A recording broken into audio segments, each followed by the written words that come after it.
So before we begin, I would like to read the names of tigers who lost their lives in defense of our country. We can find these lists on a plaque located in the Sunset Lounge on the first floor of the Memorial Union.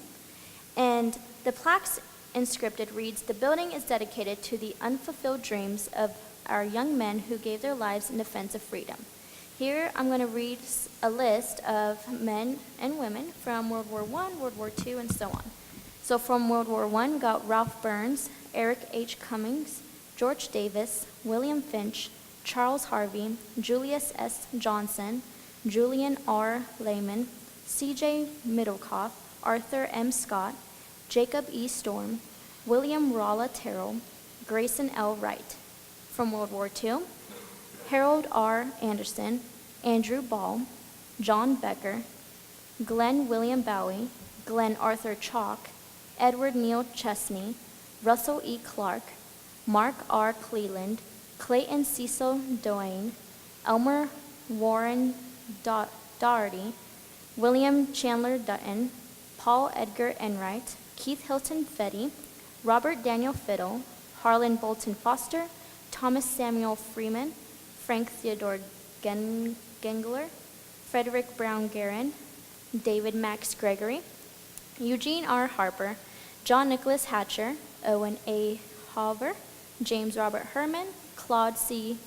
Hisser, Joe L. Hauser, Henry Van Hoover, William Humbird, Leland Jameson, Charles E. Jones, John H. Keller, Robert Lee Kennedy, Wayne F. Cobbler, C.W. Cobbler, Harold James Cohn, Francis Lovett, Elwood Mackenzie, John Matthew Owens, Francis Peronto, James MacArthur Prater, Herbert Rasmussen, Bill D. Rodeberger, Carl W. Rogg, Gail W. Russell, Herbert Seifert, Wallace Harold Shipley, Lloyd Sidner, Alvin Staub, Victor Tompkins, William Varner, Vernon Earl Walden, Chester Earl Walter, Kenneth Lloyd Wells, John Barr Wilcoxon, Glenn Leroy Warren.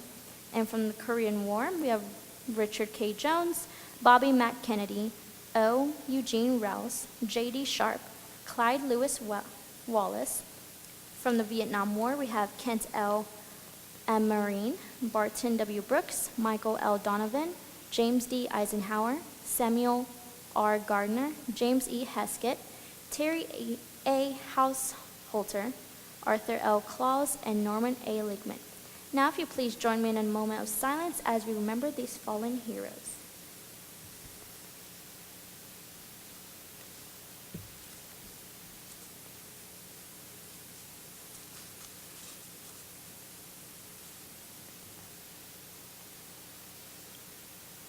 Okay, thank you. And we have just one request for the evening. In order to move the program along, we ask that if you have any questions, to please write them on the note cards that were supplied to you along with a pen or pencil. And as soon as you have your cards, we will pass them along to the end of the aisle, and one of our Tigers for Life members will go ahead and pick them up. And so then they will be handed out to our moderator. And so now it is my pleasure to introduce our tonight's moderator, Larry Dryling. Larry is a 3-time graduate of Fort Hays State with a bachelor's degree in political science and bachelor's and master's degrees in communications. He is senior field editor for the High Plains Journal and one of Fort Hays State's biggest fans. Please help me in welcoming Larry.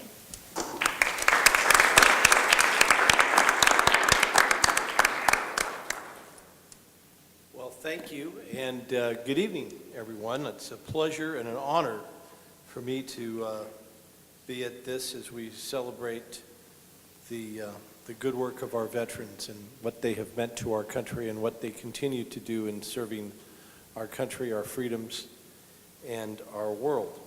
We have with us tonight 4 veterans, and we have from all sorts of conflicts.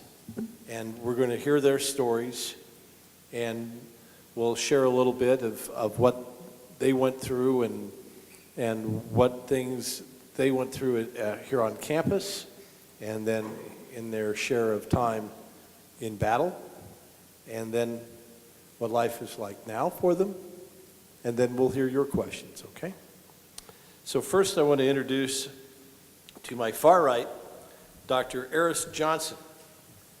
He is a former professor here at Fort Hays State, and he is originally from Kenona, Kansas, near Oberlin.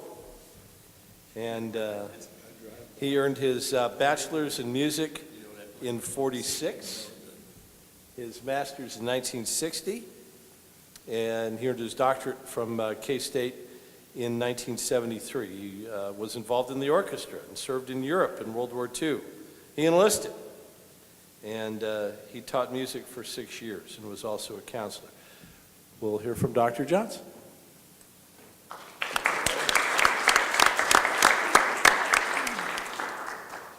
Thank you. I appreciate this opportunity. I have a feeling that we have nearly lost the history of a lot of our people. The history books don't spend much time with us anymore.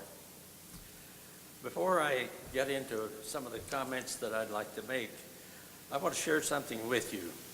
I have some figures here that come from the Department of,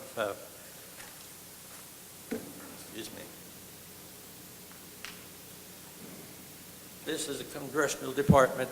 I'd like to give you some figures because World War II is completely different from what we think of as wars today. For example, the airplanes we had were B-24, B-17, right? We had fighter planes like the P-51, those kinds of things. Today, someone can sit here in America and fly a plane in Iran or Iraq or wherever. That's a lot of difference. But I want to give you some figures here. How many of you believe that in World War II we had 12,364,000 in uniform?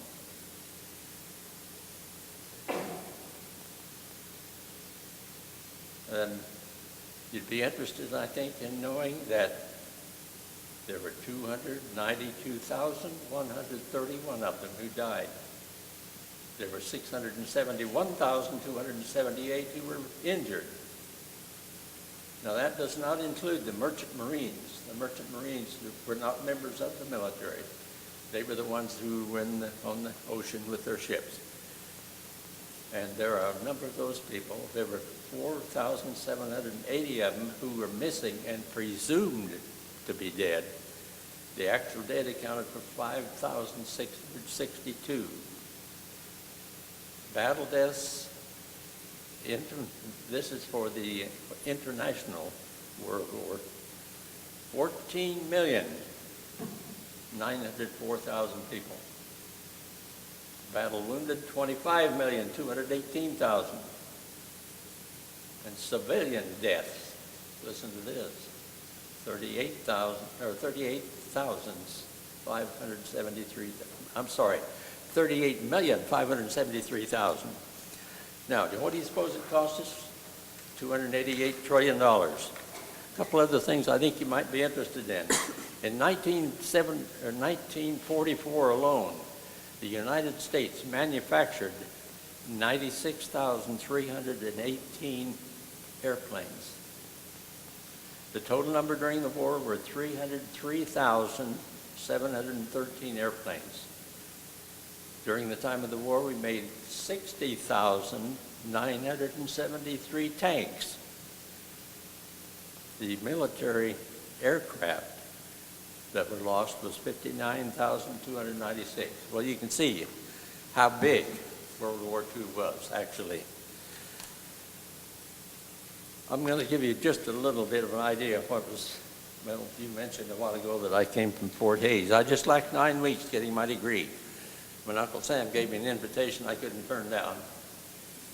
And I had to come back after the war was over to finish that. I was sent for a little while after my basic training up to a place called Alfred University in New York, where we got special training. They were going to make engineers out of us. We didn't get that quite finished because Uncle Sam needed us in the infantry more, so I was sent down to Hattiesburg, Mississippi, Camp Shelby. The 69th Infantry Division was there. And I'd like to just give you an idea of some of the things we went through. You talk about a forced march. I have marched 30 miles in one march, overnight. We'd go out 30 days at a time into the DeSoto National Forest, practice for our maneuvers and so forth. All 4 of the poisonous snakes found in the United States were in DeSoto National Forest. That'll keep you awake at night. No kidding. When we go to bed at night, we had rattlesnakes, water moccasins, and so forth, but the one we really worried about was the one they called 20-minute snake, the coral snake. He didn't strike like the rattler would. This one had to get a hold of some loose flesh, like, for example, if your ear between your fingers.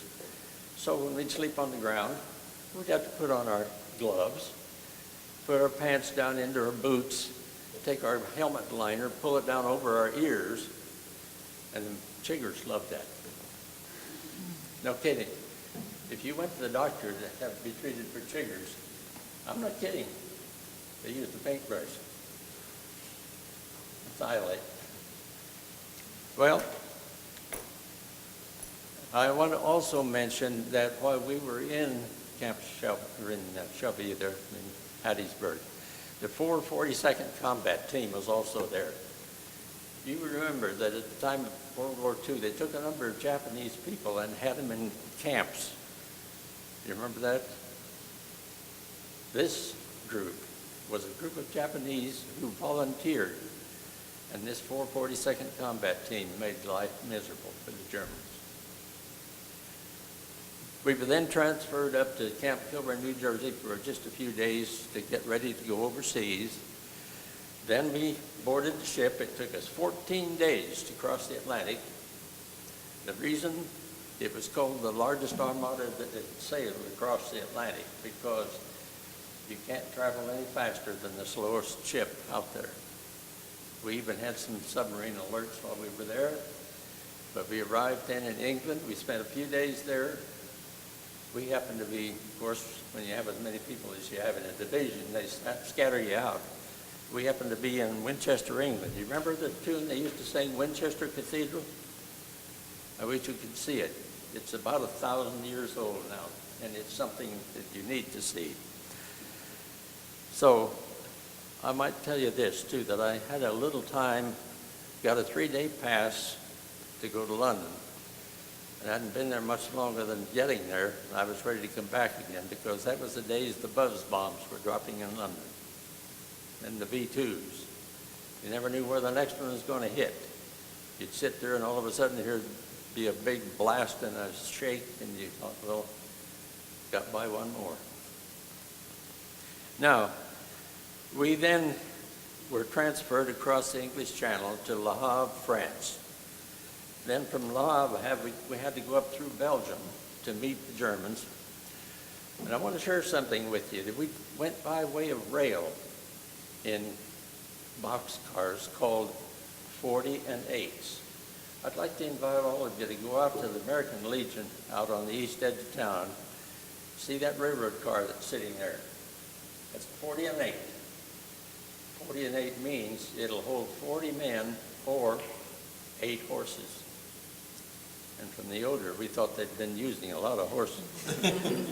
So then we met, actually, the Germans. We got in about the last half of the battle in the Bulge, a little town by the name of Oberreifferscheid. Some of the pictures I have over there, one of them, one of the very first ones, in fact, talks about the Siegfried Line.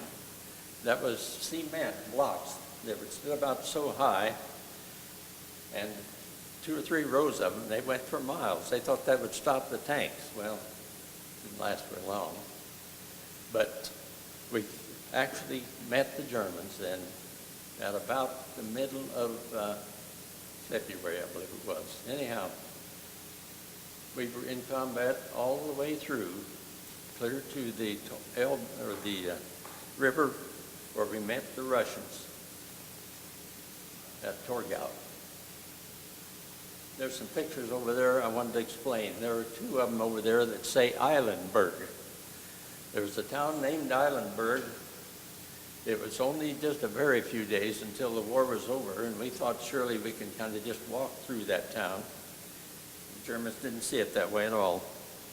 They decided to defend it, and our general said, let's take our troops out, and we'll take care of it with artillery.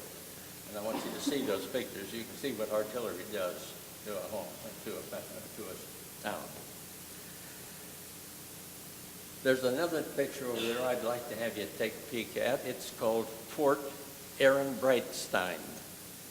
In 1923, it was the last place that Americans left from at the end of World War I. They had been in Germany until that time. In other words, that was the day that the American flag was lowered. We took that fort again, and this time they raised the same flag that they'd taken down in 1923. It's worth looking at. It's an interesting fort. It stands on the on the Rhine River. I also would like to have you look at the pictures from around Leipzig. Our division took Leipzig, and there's a big, big monument there right in the center of Leipzig. It's built on 4 square, 2 blocks this way, 2 blocks this way. In other words, there are 4 blocks. It's on high ground. This thing was built to stand. The walls on it were from 15 to 20 feet thick.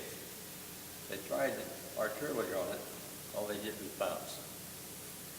We had an issue there that was kind of interesting, and I think you might be interested in hearing. The Germans had pulled up underneath this monument. They wouldn't come out until some of the guys, they dumped 2 barrels of gasoline down. Said, either you come out or we drop the match. And they came out. Fast. I don't want to take too much time because I want to hear what these other gentlemen have to say. I do want to say this.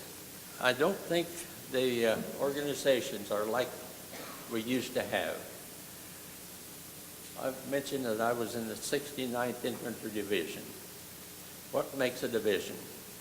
Well, our company, which is the lowest, that we had 352 people in our company. Then there were 13 companies together which make a battalion. Then 3 battalions make a regiment. And a regiment, 3 of those makes the division. So you see, we're talking about a bunch of people. I can't tell you for sure, but it's well over 30,000 people in the division. You can see how moving that division was quite a task. Did you know that on VE Day, there were 5,300 ships carrying 175,000 people to the invasion of Germany? I want to show you a picture here.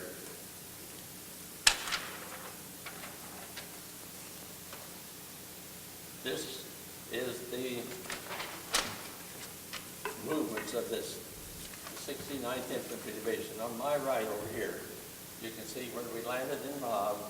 We moved up through Belgium, about 200 miles to get to where we met the Germans. Now this is the division headquarters.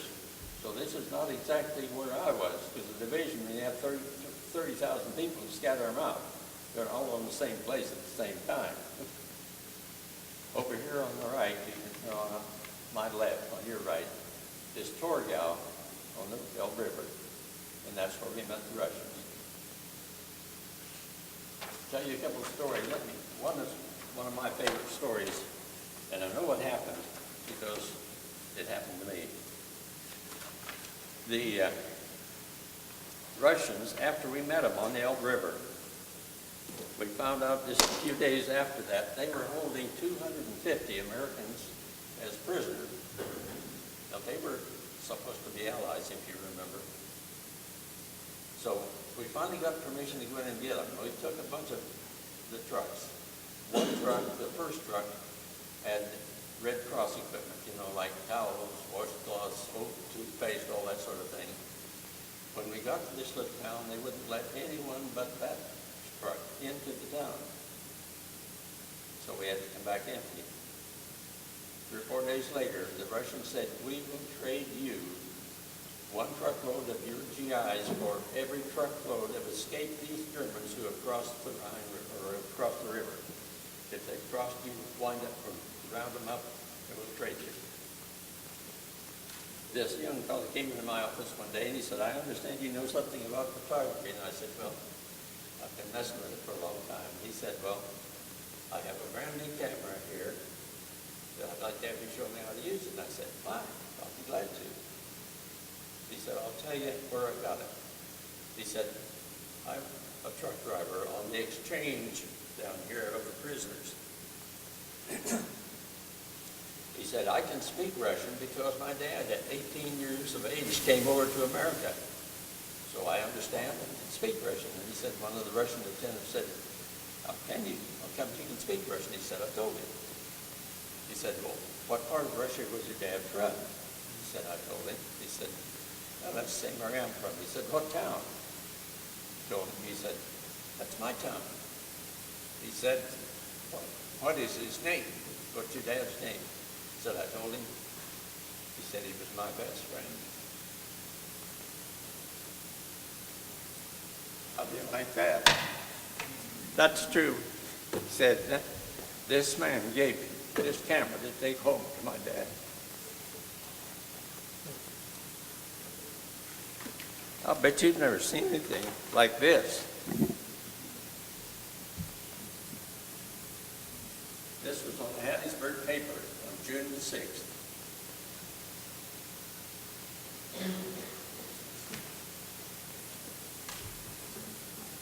This one.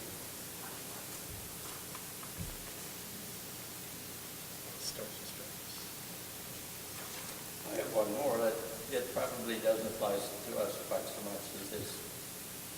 Right, but Japan sues for peace. Well, I don't want to take all the evening. I could talk for a long time. But I do want to tell you one more story. When we got ready to come back, they had staging areas along the coast to get onto our ships. And by the way, all those staging areas were noted by their names. Every one was a cigarette name. Lucky's Drive, Chesterfield, right down the line. Well, we got on board ship. We just got outboard, and the colonel in charge of the troops had put down an order and said there will be no dogs on board ship. Well, we had a number of people from the 29th Infantry Division who'd gone into Omaha Beach on D-Day, and most of them had German Shepherds. They could tell you stories about how the German Shepherd had saved their lives because they could smell, they could hear, so much better than we can.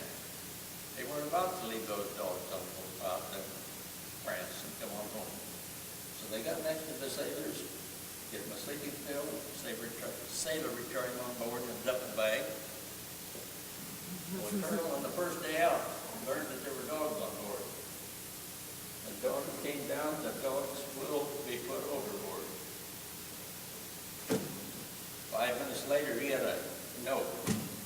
Said, if one dog goes over, you're next. One colonel doesn't make any difference to us. It's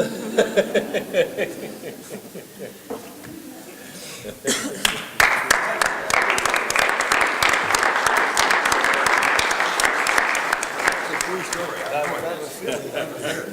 a feeling that Dr. Johnson, thank you. Thank you for your story. Our next is Larry Thurley. Larry is from Hill City, and Larry came to Fort Hays as a physical education major and a minor in biology, graduated in 1965, And for 3 years, he was a member of the Fort Hays State University, or as they called it back then, Fort Hays Kansas State College basketball team. He was a Tiger. Well, we're all Tigers, but he was a Tiger basketball player. And in 1964, he played football. And he went into active duty in the military in 1965, served in Vietnam, and he joined as an E5 and finished up as a captain. And he went back into teaching, and he has some stories of Vietnam to tell us. Please welcome again Larry Thurlow.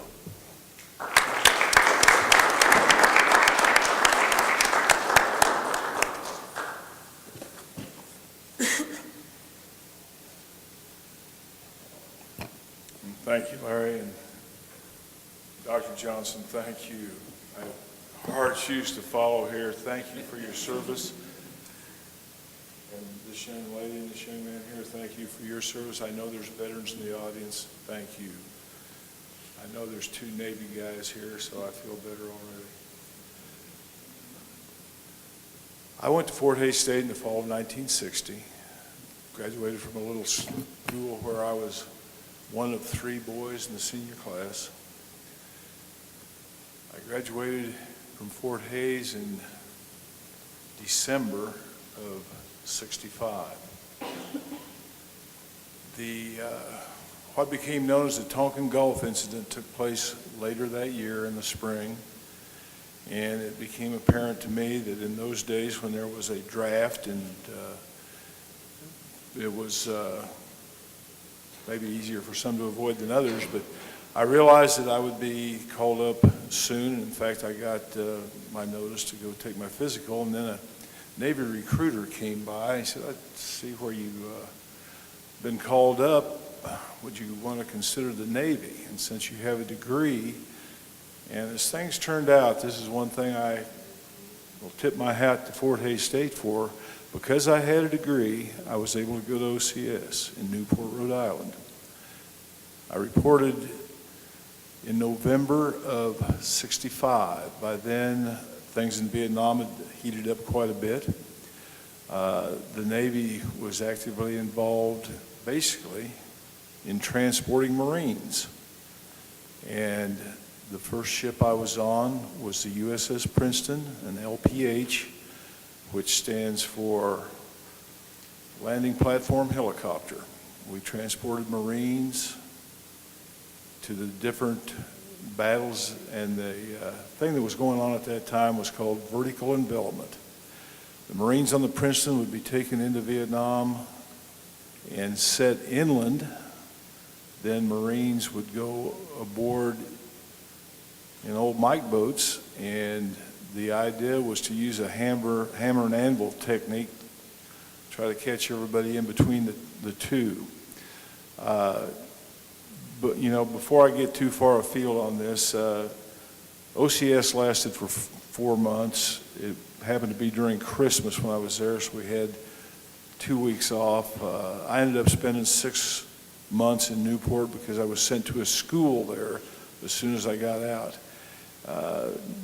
Long Beach, California was my home port. I went to amphibious warfare school in San Diego before I reported to Princeton.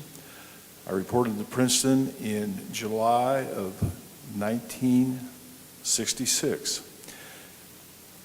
The problem was it was already at Subic Bay in the Philippines, a major Navy port at that time.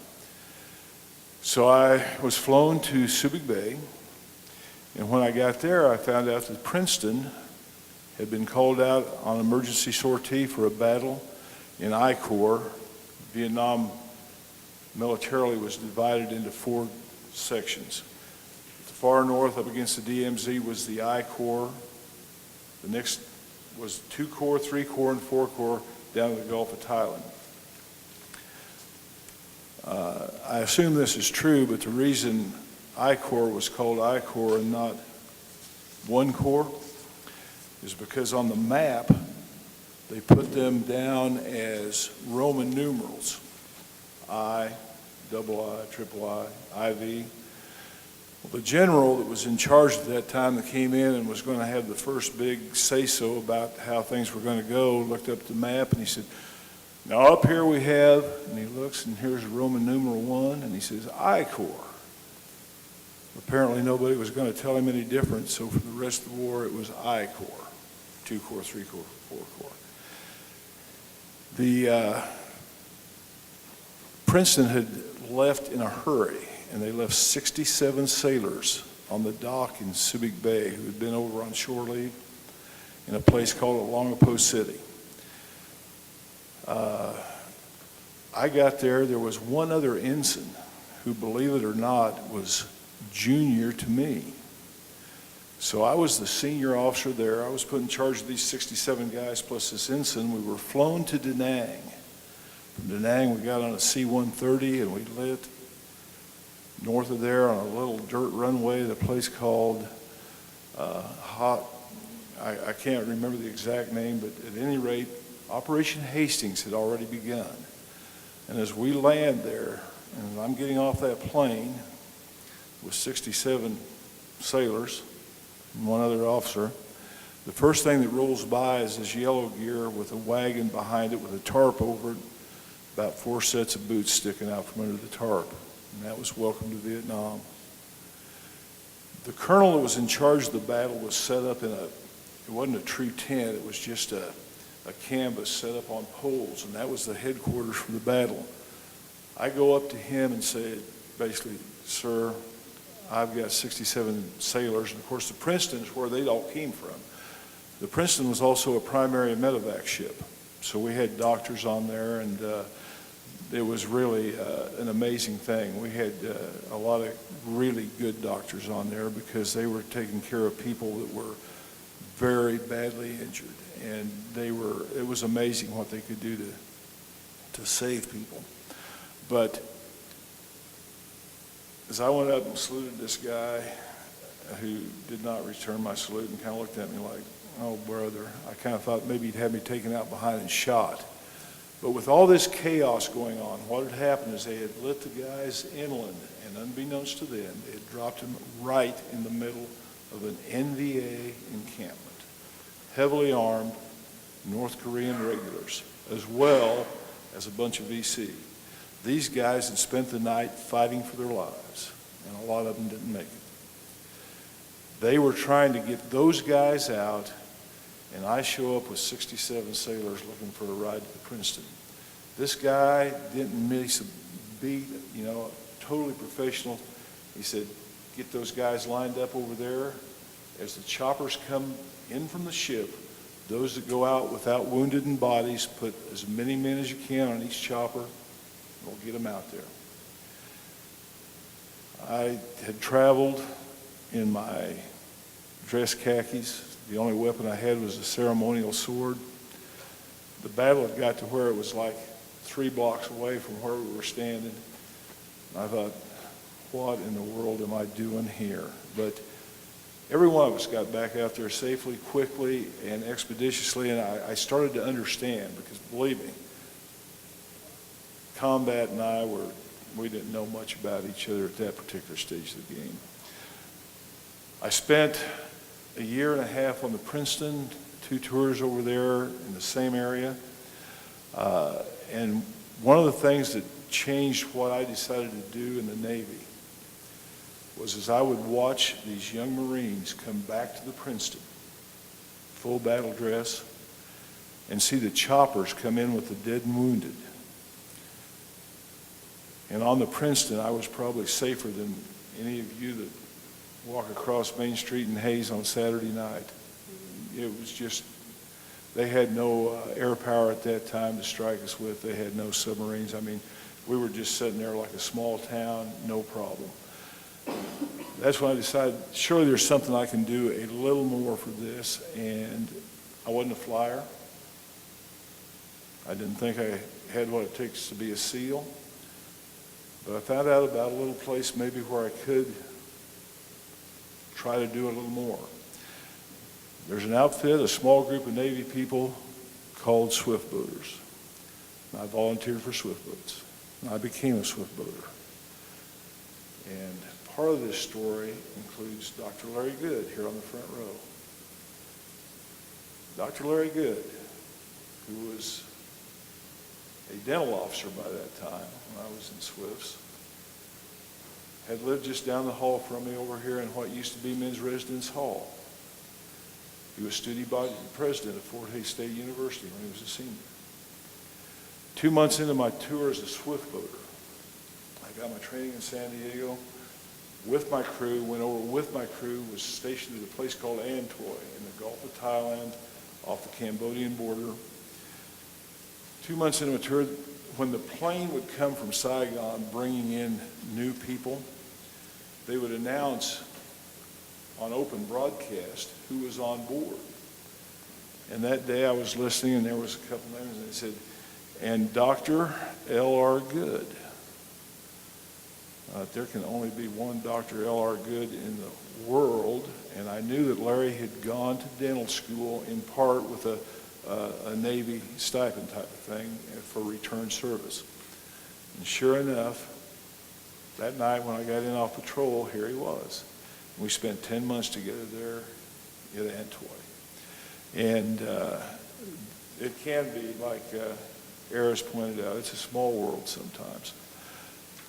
And just to explain some of the things that Doc Good did, he was a lot more than the dentist. One day I was in off patrol, and we got an emergency message. We were the only group in Vietnam that the Coast Guard worked directly with. The Coast Guard cutters could not get up the rivers and canals, but they wanted to be a big part of it. So what they would do is they'd sail up to the mouth of a river, put a little boat in the water, and then they'd go sneaking up the rivers and canals in their little boat just to see what they could find. Well, this particular day they found more than they wanted to. A Coast Guardman was shot in the hip. We get the message that they need immediate medical attention. I'm in with my boat. Larry's the only doctor of any sort for 180 miles, as he pointed out to me earlier in the evening. We jump on my boat. We smoke out to an area called the Three Sisters. The monsoon's pretty much over. The Gulf of Thailand's pretty flat. We get out there, and a young Coast Guardman named Frenchy Benoit from Slidell, Louisiana, has been shot in the hip. He's bleeding badly. We get him on my boat, and Larry takes care of him. He's laying back on the after boat over the top of the engines. He's breathing profusely, and as Larry pointed out here, as he talked to John and I a few minutes ago, you can see where the bullet went in, AK-47 round, but he couldn't see an exit wound. When we got back to An Thoi, our base, and as Larry would point out, in the crudest imaginable medical apparatus, he took an x-ray of the guy's hip, and here is this round slammed into the head of his femur, right in his hip, and it stopped at that point. He's lost a lot of blood,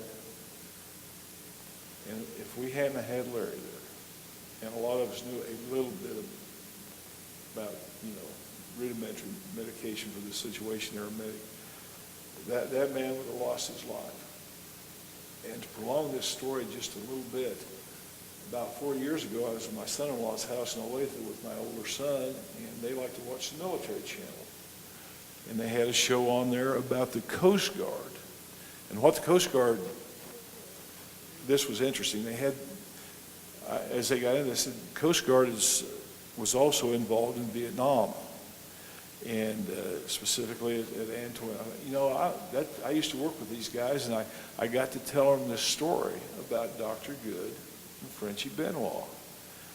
And part of the deal with this Coast Guard story was that Coast Guardsmen, unlike those of us that got drafted or enlisted and so on, and might have had other plans if it wasn't really the thing, the only group of choices we had, Coast Guardmen tend to go into the Coast Guard as a career choice.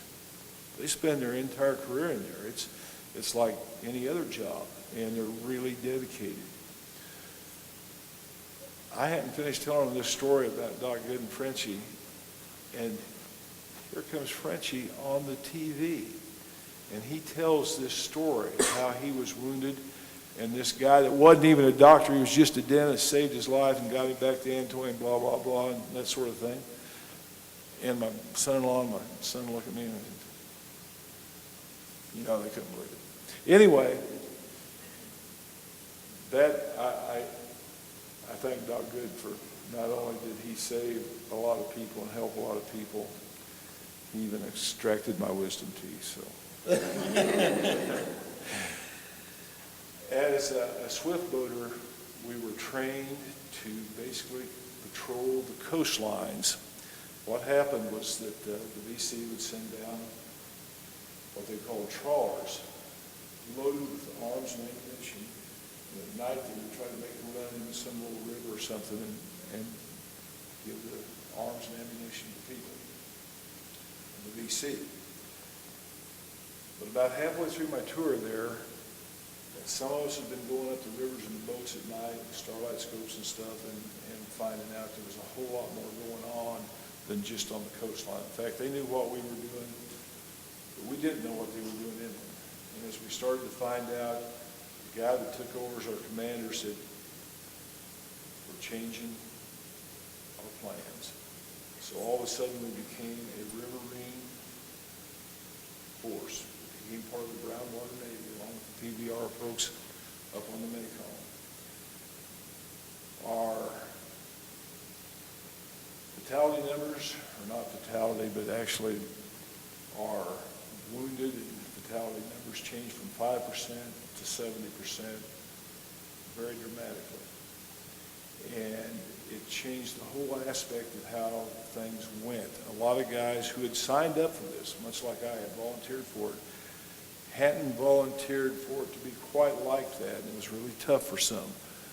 But this is the one thing I brought, if nothing else, from the military. The men that I spent those 6 months with, the last 6 months of 68 and early 69, a brotherhood is developed that actually exceeds what you have with your own brothers sometimes. A lot of these guys I had not seen for years, and I started seeing them again a few years ago. And when we see each other, it's not like 35, 40 years have passed. It's like we just talked yesterday. Nothing has changed. They are the same guy I knew then. Some of them are millionaires now. Some of them are politicians. Some of them, they've done everything. But we are the exact same people when we see each other. And it amazes me that bond has withstood all those years. And whatever happened in the meantime, it's like, it's just what happened then, and the close-knit family that we are exists to this day. I got out of the Navy in 1969, and I have never regretted the time I spent in the service. And like I say, I salute these people that gave their time and efforts here and continue to. And for those in the audience who are veterans as well, thank you very much. Oh, and one correction. I'm not from Bell City. Well, that's what it said. I'm from Bo. Bo. Are you a Bo High School guy? Prairie View. My Okay. dad was a teacher, and that was And what I was what did teaching. what did you do after as they say, what did you do as you came back? Went back to Fort Hays for a year, got a teaching certificate, started And- teaching school. And where did you teach? Bogue, Victoria, and Hill City. Okay. And you were retired now? I'm retired now, but I've spent the last 25 years getting educated in the oil patch. Well, there you go. Thank you for your service. Isn't that a great story? That's some stuff to learn. I learned something today. With us today also is Staff Sergeant Michelle Sapp. Michelle is a graduate of Dodge City High School. She's a Red Demon. I didn't know that. Okay. I lived in Dodge City for about 12 years. She's from a military family, good military association with Fort Hays. She said it's military friendly and close to home. There's a great program for her. She attended Fort Hays from '09 to the fall semester of 2011. She's still working on her degree. She's a member of the Student Veterans Association. She joined the military in 1998 and served in the National Guard and served overseas in Iraq, and she'll tell her story. So she is our area recruiter for the National Guard. Please welcome Staff Sergeant Michelle Sapp.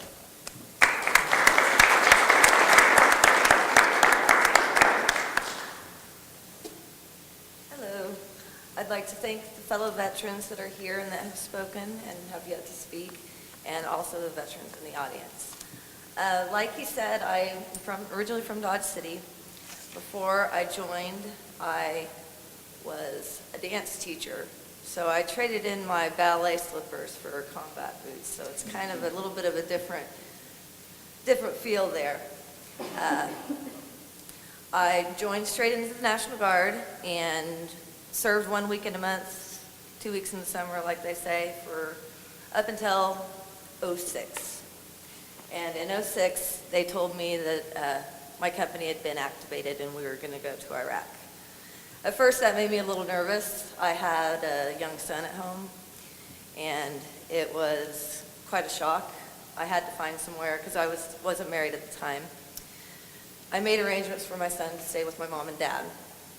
So that worked out really well. I didn't have to worry about him because he was with people I trusted the most in this world. So we trained up at Fort Dix, New Jersey in November. Well, we left the day after Thanksgiving and flew to Fort Dix. There we stayed in a tent out in the field. And if anybody's ever been to Fort Dix or anywhere in New Jersey in the wintertime, it was very cold. We were in a tent out there until January, and by the time that January hit and we were actually going to fly over to Iraq, we were all ready because we wanted to be out of the cold and out of the field. We flew into Kuwait, and we spent about 3 weeks there to a month getting acclimated to the time change. And then we flew into Iraq. I was stationed at Tallil, Iraq, which is actually an Air Force base. It's in southern Iraq. We then started what's called right seat, left seat rides. Our mission over there, we were convoy security. So basically, we protected the fuel, toilet paper, food up and down what we call the MSR, main supply route. So we did what's called left seat, right seat ride, which is basically the people who we replaced. We rode with them and kind of watched and saw their way of doing things, where we were going, and they said that was my first time out of the wire, is how we call it, out on the road. And everybody is wearing radios and little microphones, because it's so loud in the Humvees that you can't just hear each other talking normally. And they told me, my name was Baker at the time, I wasn't married, they said, "Sergeant Baker, you need a call sign," because everybody had like a little nickname. And I said, "Oh, I don't know, what do you guys want to call me?" And they're like, "We'll come up with that, don't worry about that, we'll get that." So we get up further north on the MSR, and I'm looking around, and there's beautiful, beautiful mosques everywhere. And I had my camera with me. And so I thought, oh yeah, I'll take a picture. So I'm sitting in the back seat. I pull my camera out, and like, okay, there's one. And I snapped it. And this is at night, by the way. My flash went off, and everybody in my vehicle was like, oh my gosh, whoa, what was that? And, yeah, and I had to tell my boss that was in the car, or in the front seat at the time, I said, I took a picture, I forgot to turn off my flash. So from the rest of that year, my call sign was Flash. And they all still call me Flash today. They don't call me by my name. They say, "Hey Flash, what's up?" But yes, and then they tell the story all the time. So I've just learned to embrace it, and Yes, I'm Flash, that's me. That's the one funny story I have. It was tough, you know, we were on the road. What we did is basically 2 days on, and then we had a maintenance day, and then we had a day off. We'd leave our FOB, which is a forward operating base. We'd leave there at probably noon. Let's say it was a Monday. We'd leave at noon on Monday. We'd go out to the little place right outside where we met up with the trucks that we were to haul. Some of them were driven by civilians, military or former military Americans. So some of them were driven by those. Most of your fuel tanks were driven by Americans. And then supply tanks, a lot of them were driven by third world country nationals. And none of the truck drivers were armed. And there were 6 military trucks, Humvees, with weapons on them per 50, 52 trucks that we hauled. So we'd spread out in between them. We had the scout truck out front, and then we had, the first truck was right in front of the first of the trucks we were hauling. 2 fell in the middle and 2 in the rear. 6 trucks of military total. And so if anybody fired at us, we had to make sure, number one, to take care of the civilians and the third world country nationals. And if anybody, our scout trucks and our first trucks, their job was to make sure that nobody ran into any IEDs, which is improvised explosive devices or bombs, basically. And we found several of them. Some of them we found before they blew up. Some of them we found the hard way. Luckily, nobody in my outfit was severely injured. Somebody in our company got severely injured. He was on Oprah a few years ago. I don't know if anybody would happen to have catch that, but it was Specialist Hill. And he got sent to Germany to get processed and sent home. He was also on Extreme Makeover Home Edition. They took care of him and built him a house. So it was a good thing. And he survived. He was the one that got injured the worst when my company was over there. My company consisted of 180 and 12 females. We lived in what are called CHU's combat housing units. They're basically like FEMA trailers, and they're split into 3 different living compartments. We had, I think it was a 10 by 10 for 2 people, 10 by 10 room for 2 people. But we were happy the first month and a half we were there, we were intense. So we were really happy when they moved us into these little rooms. So it was a big step up for us because there's a lot of dust storms. There were days when I couldn't see my hand right in front of my face because of the yellow haze of the dust storms. So, yeah. Anyways, we'd start out on Monday. We'd drive to our destination, drop off our supplies. We'd get about a 5-hour nap, and then we'd turn around and drive back. They liked us to do most of our driving at night because it was easier for us to see with our thermal vision if there was anybody planting anything on the side of the road. Also, there was a curfew, and if we saw somebody out driving or even doing anything in the middle of the night, it definitely raised our suspicion level because they weren't supposed to be there in the first place. Made it a little bit easier.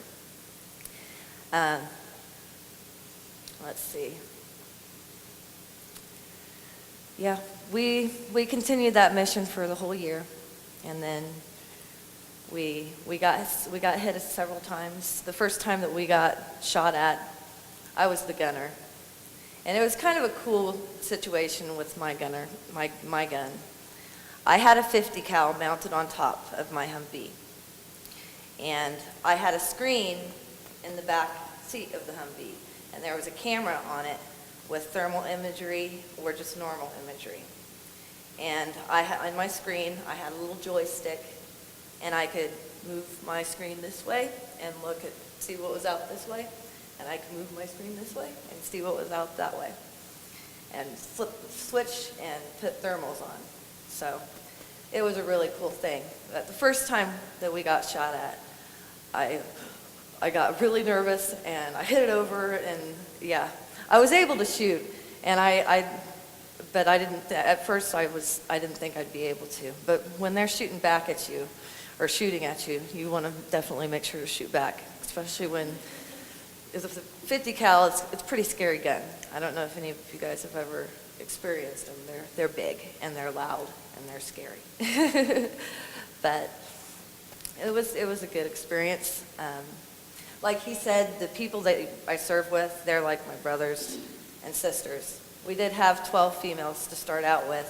We lost 2, had to come home because of family issues, and 2 ended up going home on different personal matters. So at the end of our tour, we had 8 females and 170 some males. So it definitely, they were very protective of us. They were like big brother. And you don't mess with our females. Other companies that were around, oh no, you don't mess with our girls. So I have a whole bunch of big brothers out there, and a real big brother. So, but it's good. They're my family, and we did have such a tight bond, and still do. And I just got back in February of '08. So I could only imagine in years down the road, seeing these guys, and I'm sure it'll be just like I saw them yesterday. Because that's how it's been so far in the past 4 years, so 4.5. It's been amazing, so. And yeah, and then I got to come home, and my son went from being about this tall to being about this tall. I barely recognized him in just a year, but you know how boys grow, so. Yeah, and I'd like to thank you guys for having me out and being able to speak to you guys. And if you have any questions, feel free to write them down, and I'll be happy to answer them for you. Okay?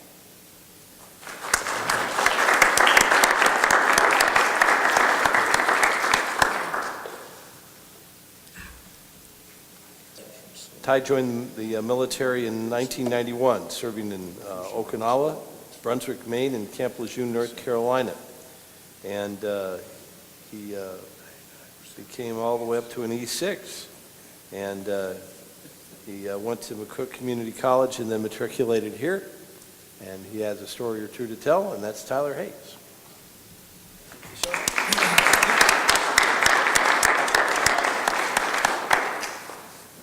Number one, I got to correct you, sir. I was a sailor. You were a sailor. Yes, sir. I'm sorry.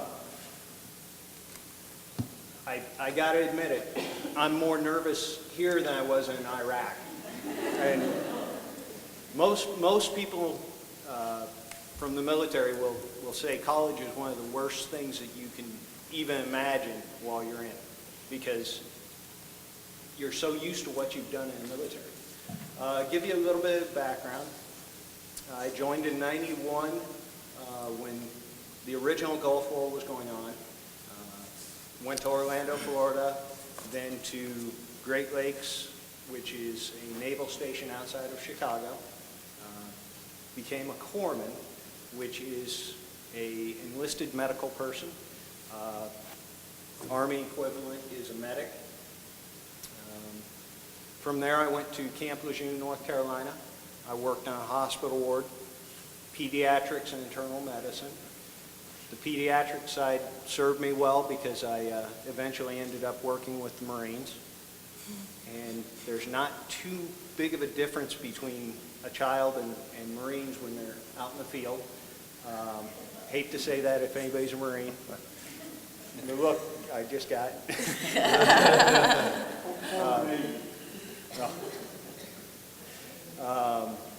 I served quite a few different places. I'm actually a retiree. I joined January '91. I retired February 2011. Let's see. I think last count I did was 25 different countries I've seen in 20 years. Retired out of Okinawa, Japan. Did most of my time with Marines. I did 12 years out of 20 serving with the Marine Corps. Some of the stories I have are my unit that I served with, that I went to Iraq with. Prior to going there, we went to Kosovo, transited the Suez after spending a month in Kosovo, went to Kenya, Djibouti, Africa, sailed around for a little bit cutting gator squares, which basically are big boxes. The ship will 8 miles, 20 miles, 8 miles, 20 miles, and you sit out there and you cut gator squares for days, weeks, months. It's like Groundhog Day, all over. You get up and you do the same thing over and over and over. I don't know how many times we watched the same movies for weeks because that's all you had. You only had like 12 DVDs between your group that you were billeted with. Let's see. Funny story. Kenya. All the staff NCOs were in one area. We were working cross-training with the Kenyan military. We were in our camp area. We'd been there about a week and a half. The Marines had started to get bored, so they were starting to play with stuff. Staff NCOs were having our daily meeting. I look over, and there's 25 or 30 Marines all huddled around something. I'm like, hold on a second. I walk over, and as I get close, 2 of them turn around and they're like, kind of trying to shield what was going on. I'm like, what do you guys got? Nothing. What do you guys got? Well, we found one and we're going to fight them. If we can find another. I'm like, what do you have? And they just kind of part. They've got a scorpion. And they're just poking it with sticks. What are you guys doing? They're like, well, we're betting. I'm like, betting on what? Well, if we can find another one, we're going to fight them and we're going to bet and see which one wins. But until we can find another one, we've got millipedes.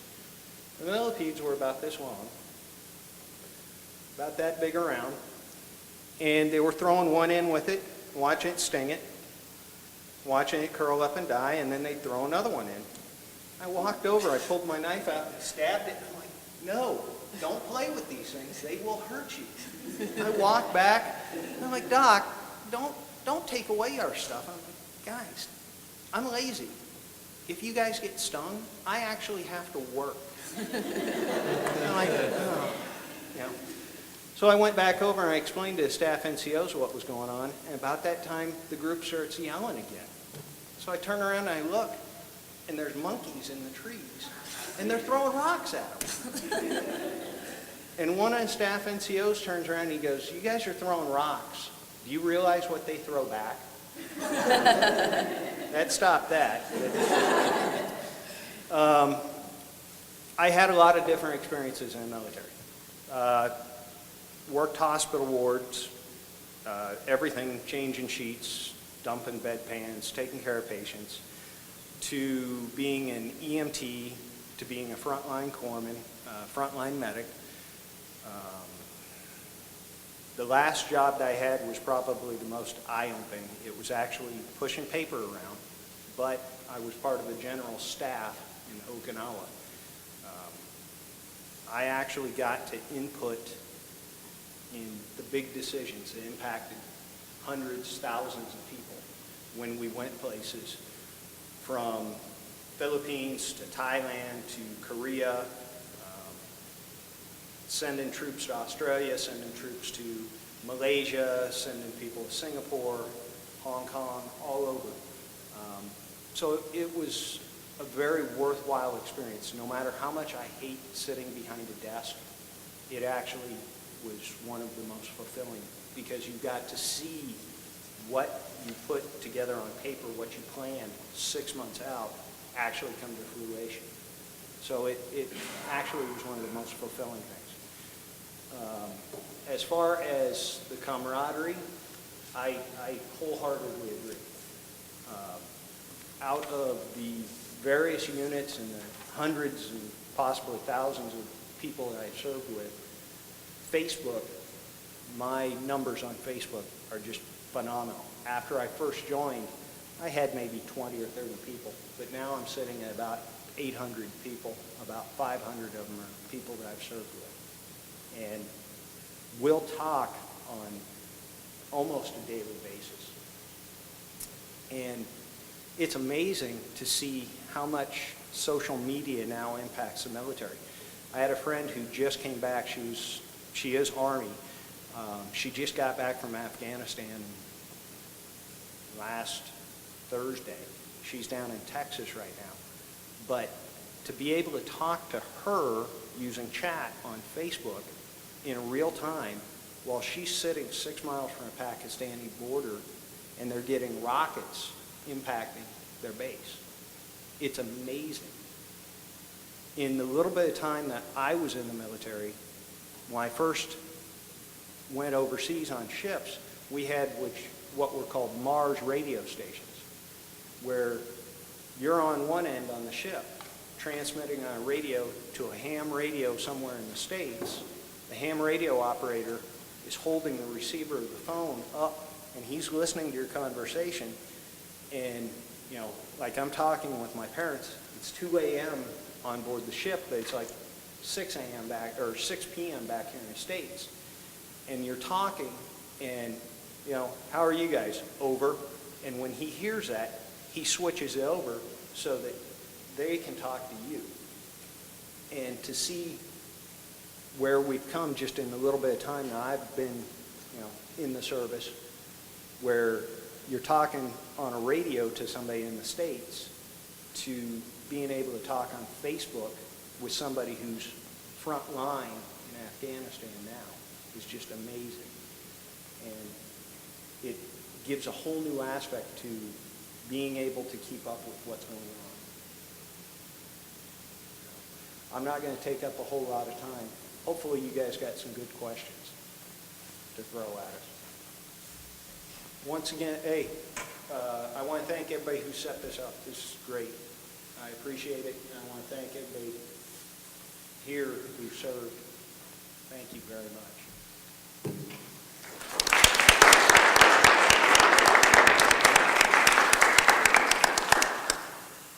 Okay, let's take your questions. We have members of Tigers for Life here, and they're going to gather questions. If you've written them down, we'll take them now, and I'll start transmitting them to our folks here. You know, each one of you talk about the camaraderie of service. Did you ever encounter anything outside of your military service that equaled that?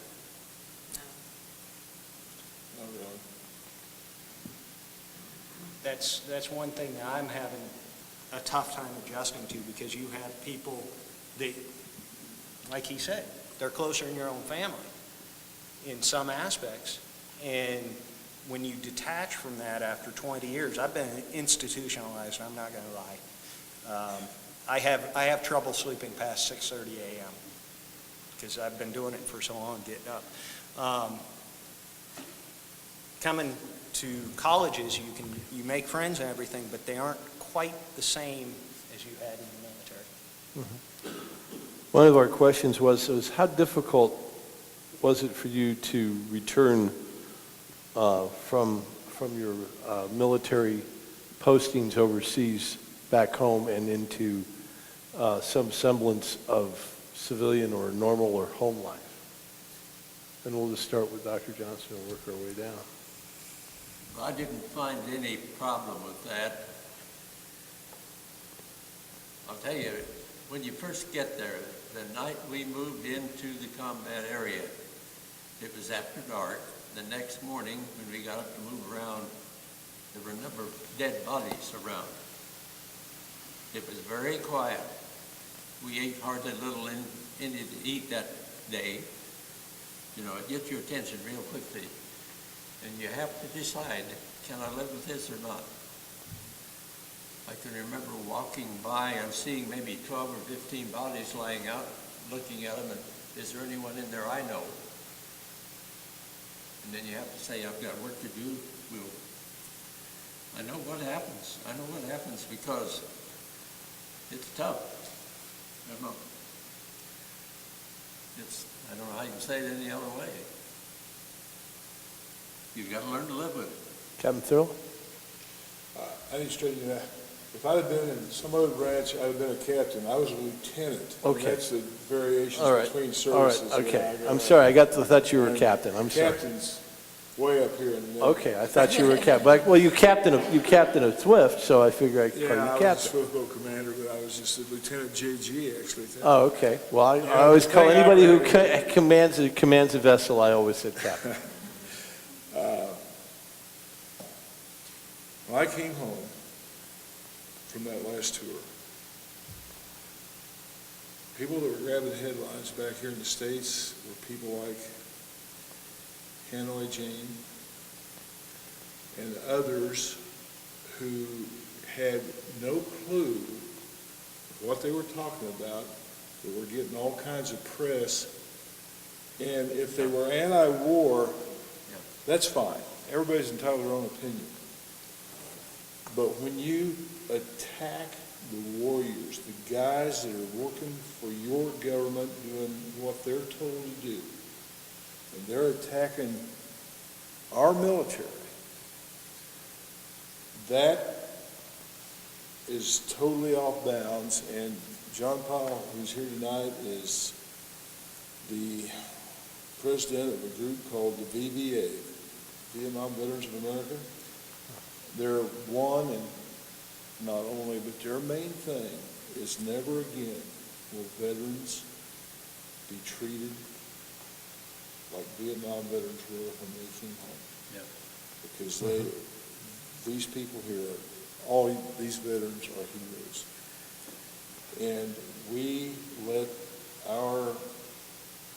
to a certain extent, our news agencies gave free rein to people who, if they weren't just outright lying, they were enhancing their own dying careers or whatever, and they got all this publicity. And it never, ever sat well with me to this day. Sergeant Sack, your thoughts? My thoughts, first off, I'd like to thank you guys for making or being members of that organization so that we didn't have to come home to people, because I could not imagine having to come home where people are attacking our soldiers. So I would want to say thank you very much for that. And also, when I got home, I had a little bit of trouble adjusting. I felt somewhat lonely because you go from a place where you're around everybody all the time, and then you go to a place where, yeah, you have your family, and I had my son, but my son went to school, and it was just really weird coming back to not having somebody right next door or right in the next bunk to me to talk to him about what we went through. So that was a little bit of an adjustment for me. But luckily, like he said, we all have Facebook and we all have phones. So, you know, we helped each other through. We called each other and check in on each other. So it worked. But at first I was lonely. Tyler? I guess I was lucky because we were part of a group that we had to go back to ship. So after combat, we got about 4.5 weeks to decompress on ship. We could talk amongst ourselves. The folks right now, like my friend who just got back, she flew out of Afghanistan to another stand, and then she flew to Germany, didn't even really get off the plane, and they hop, skipped, and jumped, and they were back. And, you know, she left the combat zone now about 9 days ago, and she hasn't really had time to decompress and grasp that she's home. And we talk on Facebook about that. We had time to talk amongst ourselves about how things changed and what we were going to do and talk about everything else. And about the only thing that I personally can tell you is 4th of July used to be really big to me. Not anymore. I hear things go boom, I'm going someplace else. Crowds, learn to dislike them a lot, because where there's crowds and you're moving through them, you never know who's there. So crowds to stay. Walt Disney World is not in my future anytime soon. And I have to ask this as an extension of it, and this comes from what little personal experience, and that's, I think, is one of the shames, I think, that we have in my generation and this generation too, is that unlike you guys who got drafted or volunteered, or else you had to, there was some sort of element of saying greetings to both of you. Your friends and your neighbors. And everybody went. You know, you guys openly said, I want this. I want this as my career. I want this as part of what I need to do.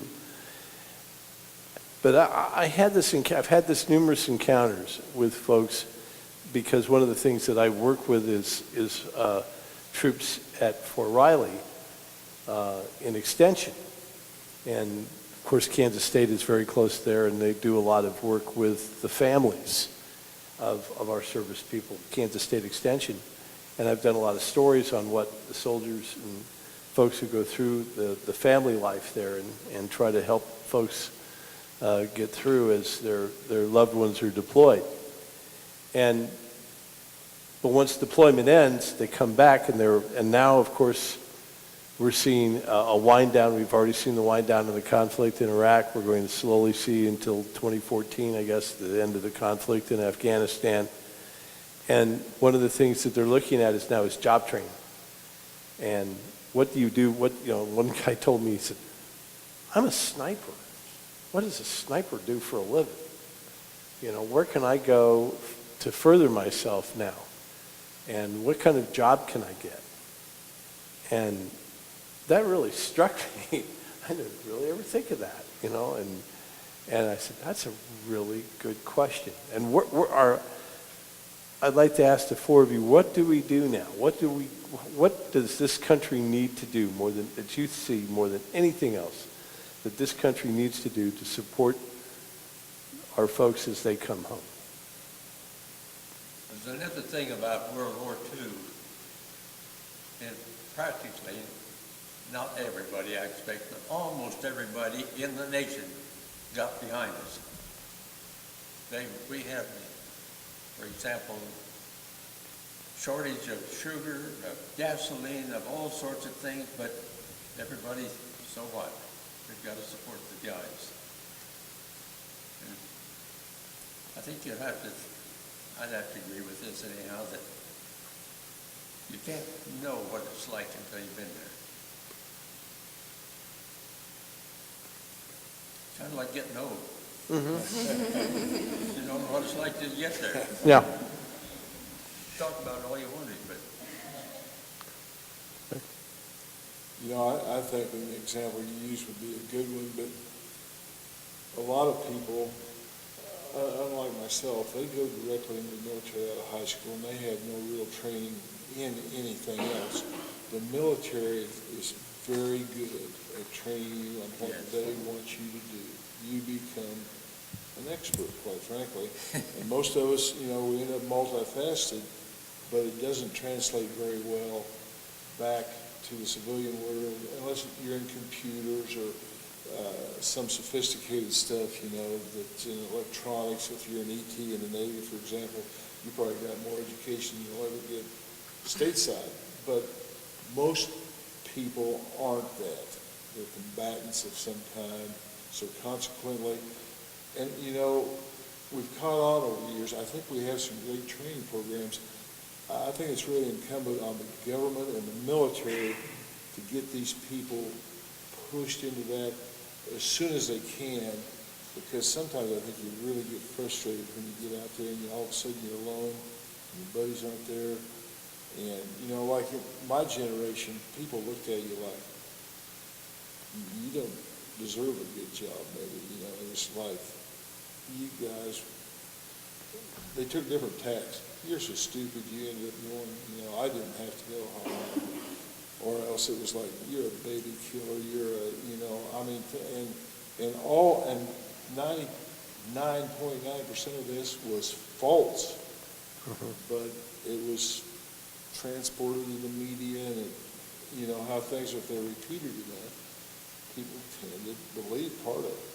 So that was the thing a lot of veterans faced when they came home from Vietnam. And to this day, lies are still like half the Vietnam vets are alcoholics and drug addicts. And that's not true. Most of us became very functional parts of our communities. But to this day, there are those who cling to the old lies about, you know, came back worthless. Let's hear from our younger members here who are, I think more that recent folks. more training, as far as after you get home, or we'd get home, train them in something that is comparable to the civilian occupations. And for your friend that's a sniper, he needs to join the SWAT team. That's what I told him. That's what I told him. I The said, police force. I said, you ever thought about police? I said, yeah. I said, you know, as a matter of fact, that's exactly what I told him. Yeah.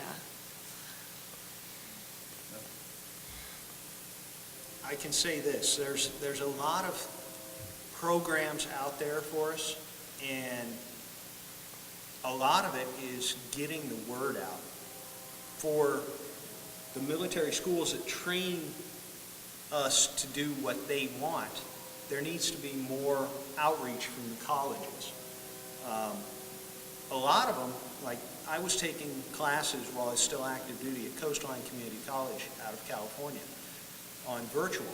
Coastline feeds directly into Fort Hays. That's how I got affiliated with Fort Hays. And when I got out, I took everything, all my military credits to McCook, because I'd been out of class so long, actually out of the classroom, so I needed to reorient myself. I showed up at McCook Community College.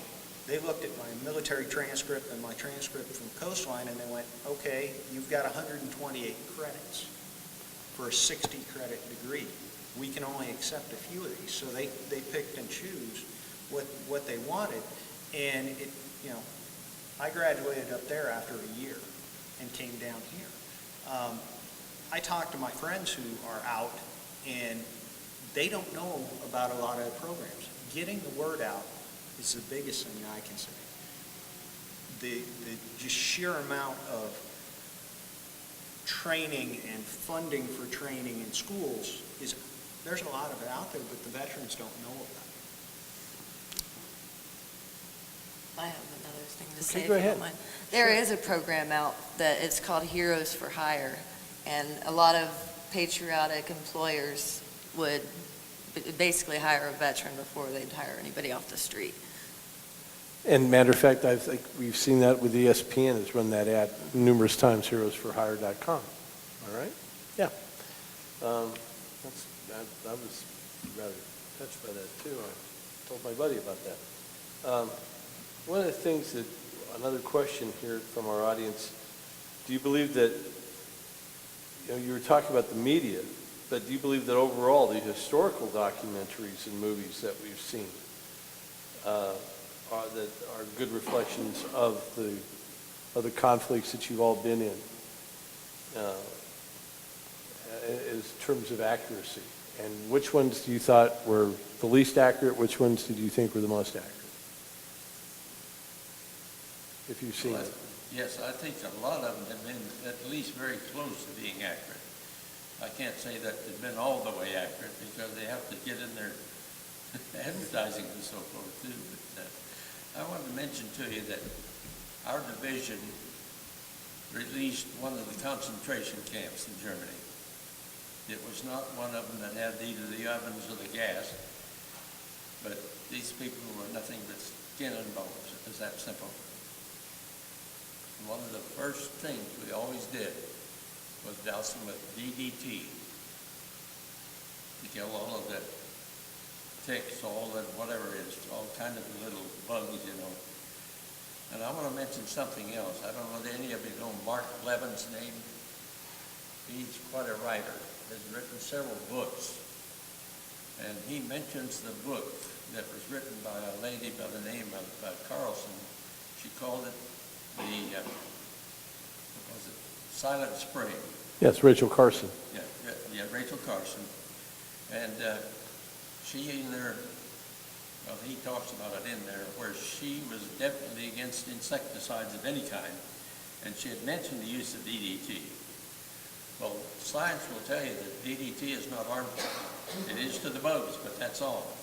And look how many millions of people across the world have died because of malaria, simply because somebody ruled that you can't use DDT. That's true.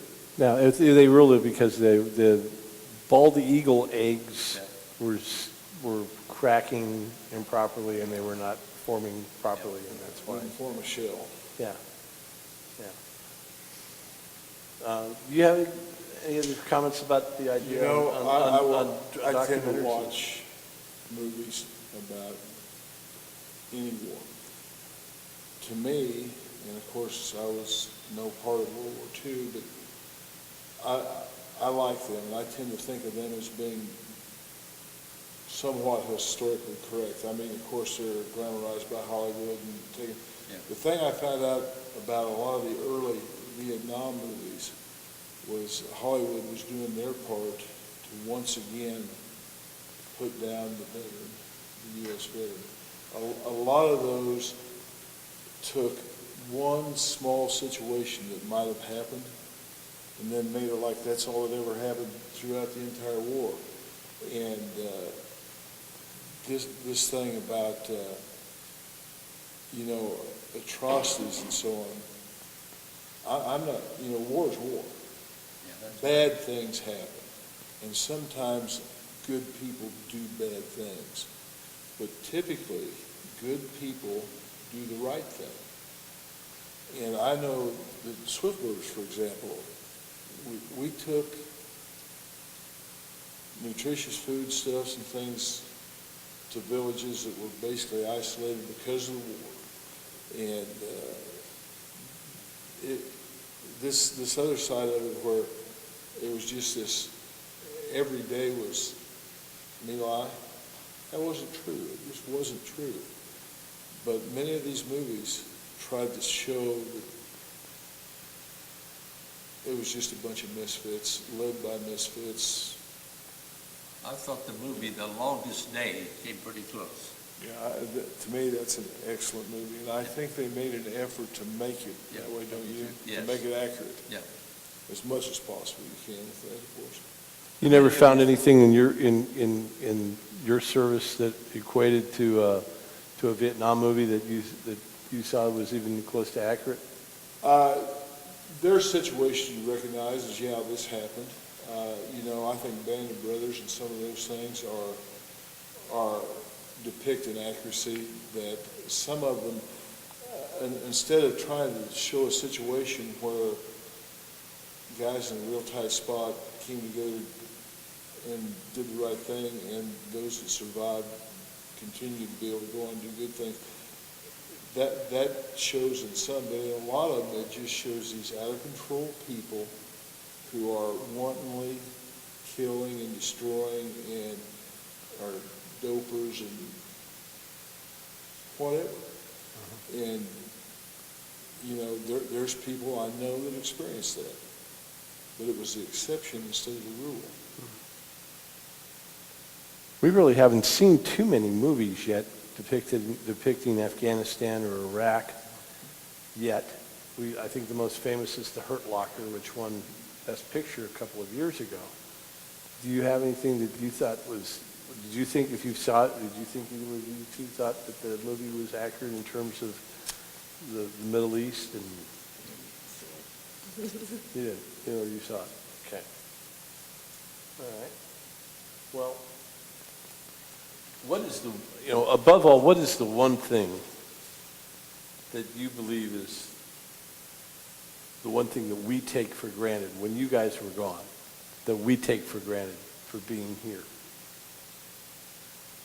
That we as people who've never served take for granted?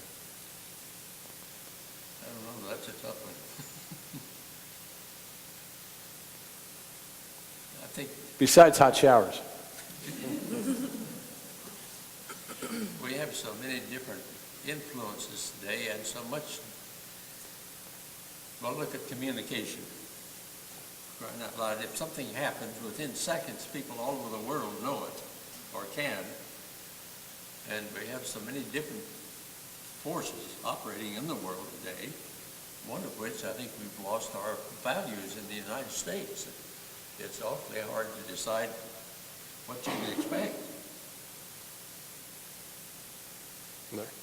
One of the things, this is just one of the things, when we patrol, on the coastline, most of the people make their living from the water or nearby. I mean, you're fishermen, and but the law of the land in Vietnam was that no non-military person could own, let alone carry a firearm. I'm an American. I'm over there at their request, but I was armed, and I could come up to them armed and demand to see everything in their sampan, their junk, their whatever. And if they had a weapon, I could take it away from them and turn them in to the local police, the military, whatever.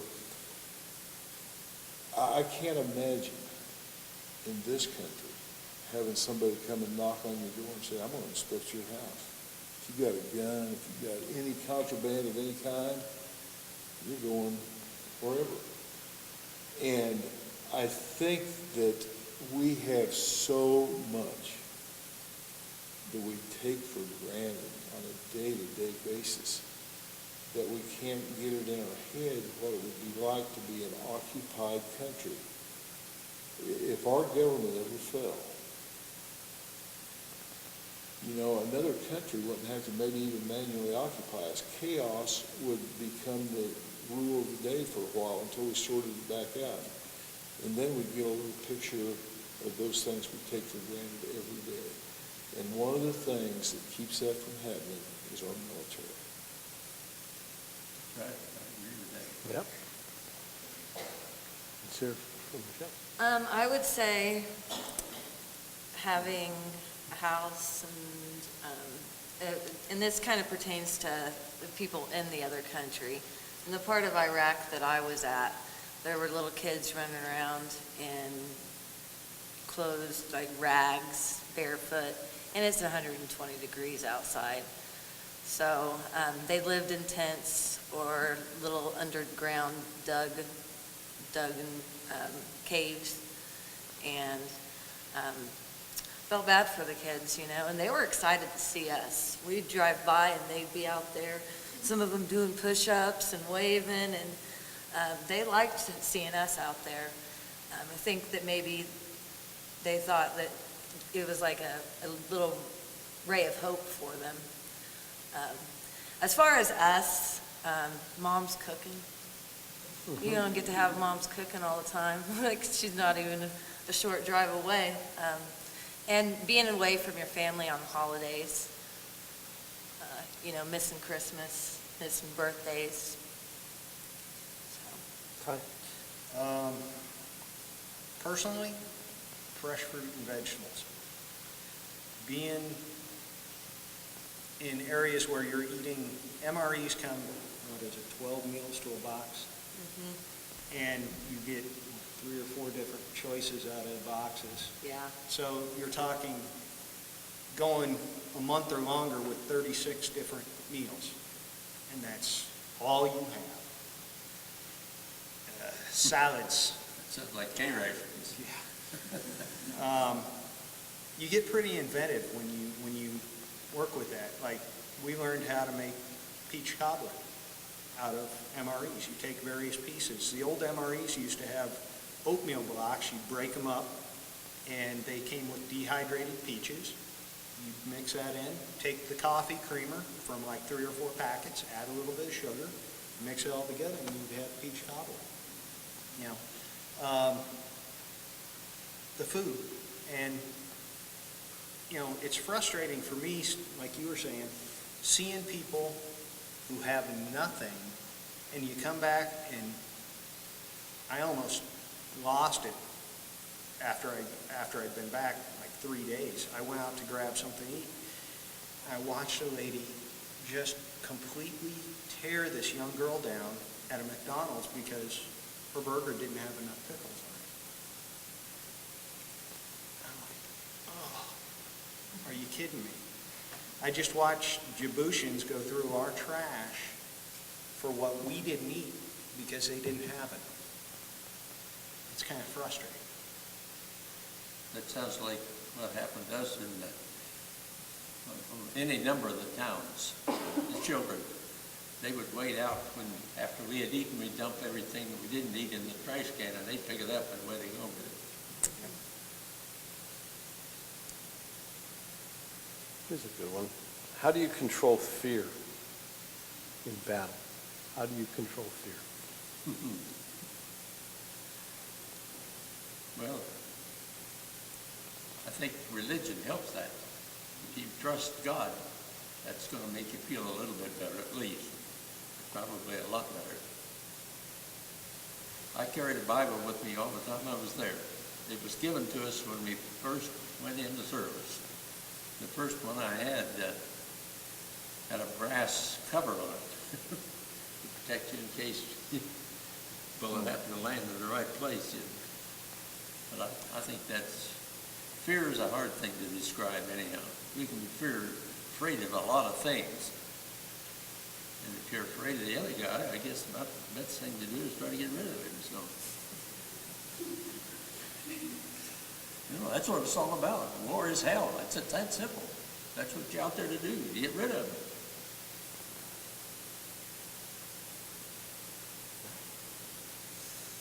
You know, fear, I think it tells you that you're never afraid, but probably be pulling your leg a little bit.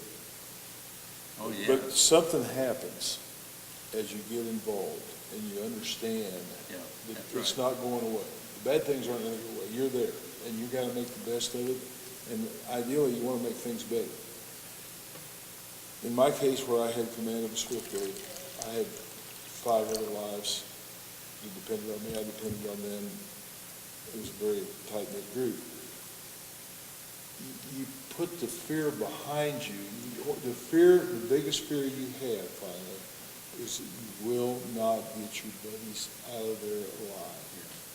You forget about yourself and you put it on the other guys, and they're doing the same thing. I think that's where that bond develops. I mean, you put your life in their hand, they put their life in your hand, and you don't ask questions, and you know they're going to be there. It may cost them dearly, but they will not leave you. The old adage was, no man will ever be left behind. And another adage, like Doc was talking about, you know, and I don't know how true this is, but people love to say, there are no atheists in foxholes. That's right. You were in the first war that, I might add, that we were able to get the technology together that there is no unknown soldier from Vietnam, not anymore. There was for a while, Yeah. but not anymore.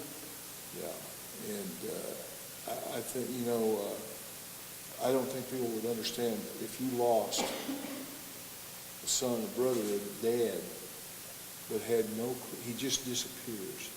There's no trace of him. There's no history. How do you put that to rest? You know, you got to have closure somewhere. But for these people that never, and think of World War I, World War II, Korea,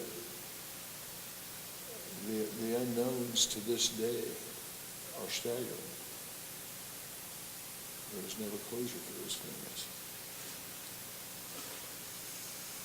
just wanted to mention that. I just wanted to mention that you guys were the first of that group. Michelle? I would say, like he said, religion, training, because towards the end, after the first couple of times, it just comes second nature. And yeah, also, I will never leave a fallen comrade. You are putting your life in your buddy's hands and your buddies in yours, so.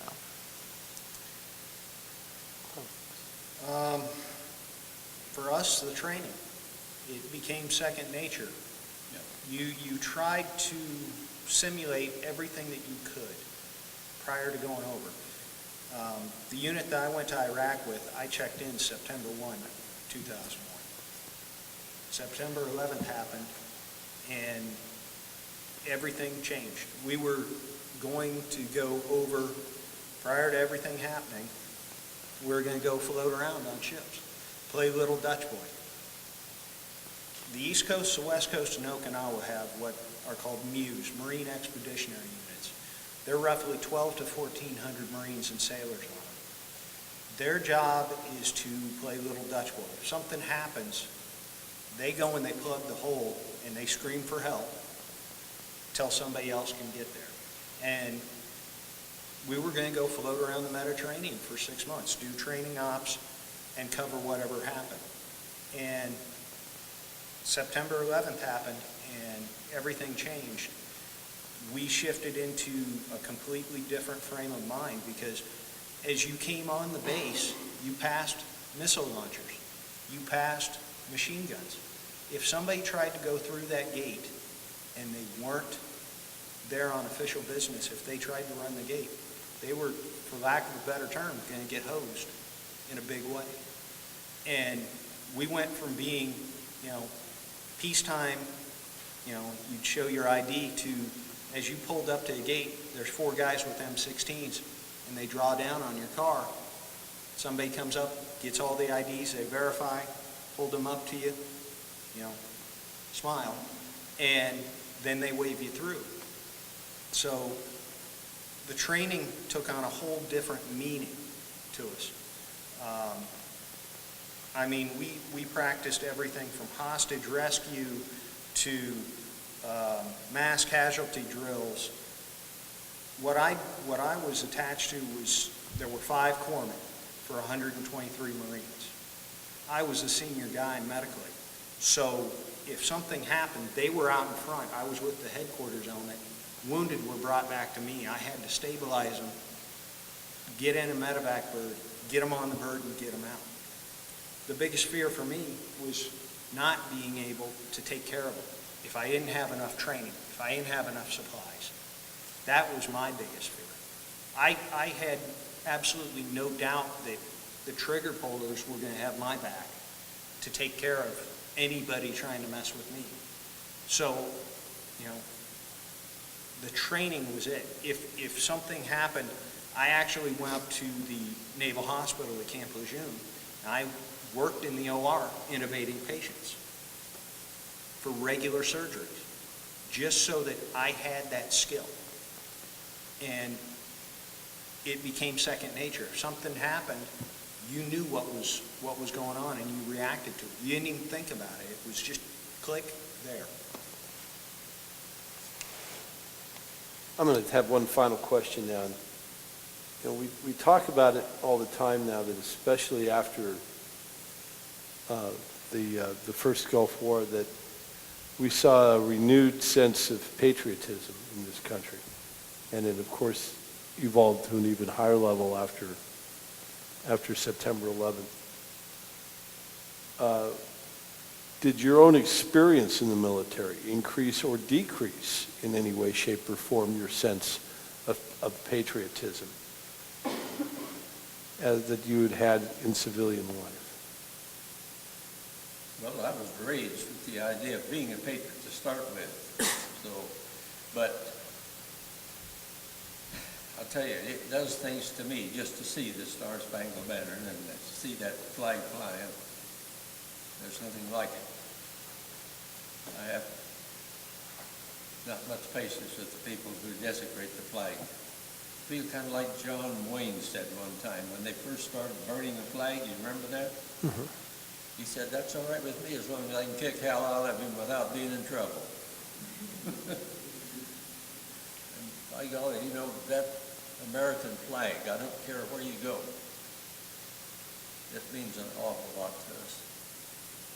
That's what you lay down your life for. That's what you're doing. You're betting your life against it. You know, I think, and I don't know how to explain this, but I think patriotism is on the upswing. I think we talked about the situation with Vietnam and the returning veterans were scorned for the most part. And the efforts of these guys that have said, never again, will one generation of veterans turn their back on another generation of veterans. But in our society, we have people, and I don't even know how to explain it, but I see this and I know it. There are people who want us to be part of a world order. They want us to be part, everybody worldwide. There's people that think we're too prosperous. We need to deny some of that and get down so we're all on the same level playing field. Those people, not only, I don't see them as being patriotic at all. This vision they have, I feel is very unpatriotic. I agree. And they get a lot of publicity, unfortunately. But I think throughout the country, from the 40-plus years ago when I came home, yes, patriotism is pretty strong. There's a saying, that there's one freedom that they haven't exercised yet, and that's they can leave if they don't like it.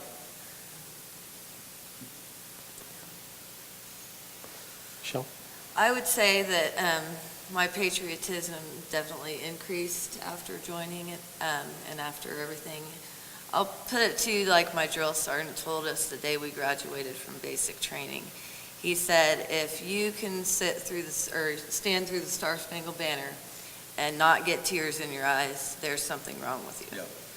And I definitely can't make it through the Star-Spangled Banner without, I'm getting choked up talking about it. But I yeah. was glad to see them pass that law where when we salute the flag, the veterans can salute it instead of. Mm-hmm. Yes. Yeah, uncovered or not, indoors or not. I came from a military family. My father was Marine, my older brother was Marine, I was the oddball squid. So the flag comes out every national holiday. It's always been there in my family. When you were reading the list of names, I couldn't look at anybody because I was processing. And it causes you to get teary-eyed because you think about the people you've served with. And again, you think about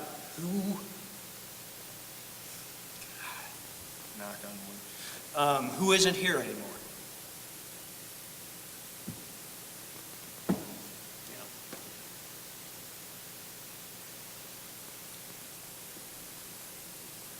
Thank you.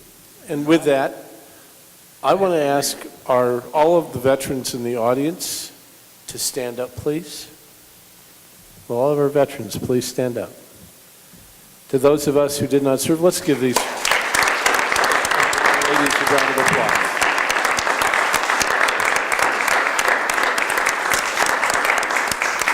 And to you too, all of you, thank you for your being with us. Thank you to our veterans who spoke with us tonight.